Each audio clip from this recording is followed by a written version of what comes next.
We had a chat with a federal lawmaker, Senator Hope Uzodinma, who says the invasion of the Senate chamber is a symptom of bigger problems in the Senate. Very unfortunate. The Senate of the Federal Republic of Nigeria, the highest lawmaking organ of government, should be not only an exemplary life, but a body that when they speak, it's like getting a voice from the sanctuary. So, but it is an indication that all is not well. So there is need for us as a Senate to wear our thinking cap, to find out where we have not gotten it right,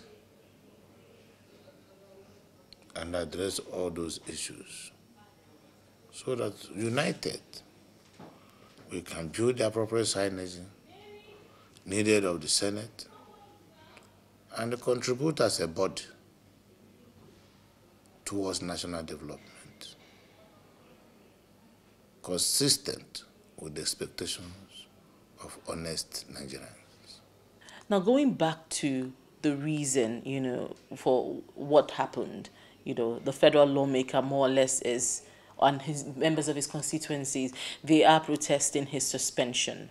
Now, looking at the action of the Senate suspending him, do you think that was a good decision when we've seen court orders saying that the National Assembly cannot suspend a lawmaker beyond 14 days? I spoke to many people, including lawyers. Majority are of the opinion, as I said, Senate really, we cannot suspend our colleagues who have been elected from various parts of the country to come here to represent those who elected them. And however, in the Senate rule book, suspension to any senator for gross misconduct has a limit, a maximum ceiling of 14 days. There are so many judgments of Court of Competent Jurisdictions that have been presented to us. Well, I don't want to begin to adjudicate on the matter. However, I'm sure by the time we sit as a Senate and discuss, wise counsel will prevail. I have not said that, but nothing on earth is cast on iron. It is the same people that said we don't want that can also say we want. The dynamic nature of politics and political leadership allows room for flexibility, and the only thing permanent in life is change. So if we as a Senate takes a decision or makes a law, and the reaction that followed the decision or the law is not going to be beneficial or is capable of generating unnecessary tension and hitting the polity, of course, we will reverse ourselves. As a parliament, our mandate and business is to make laws and make these laws through an established process and procedure.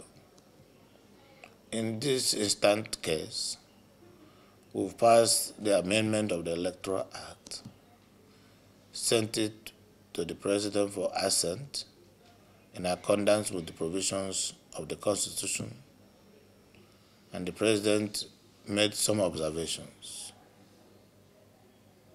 Those observations have been read to us on the floor. Of course, one of them, which is Section 25, sequence of election. Democracy allows for dialogue and engagement. I'm sure that in order to build consensus, once there are disagreements, we have to engage ourselves and we'll make concessions. If we should engage the President, if we're not able to convince him, and he is able to convince us, we will allow him to have his way. if we're able to convince him, he will allow us to have his way. We can do this in a very diplomatic and parliamentary manner without undue tension and crisis. But I think that the Senate will do things in a manner that will douse whatever tension that is on ground now. Now, this is where we draw the curtains on this week's edition of The Gavel. If you have any views on any of the issues discussed, please email us on thegavel@channelstv.com. Thank you for staying with us and see you again next week.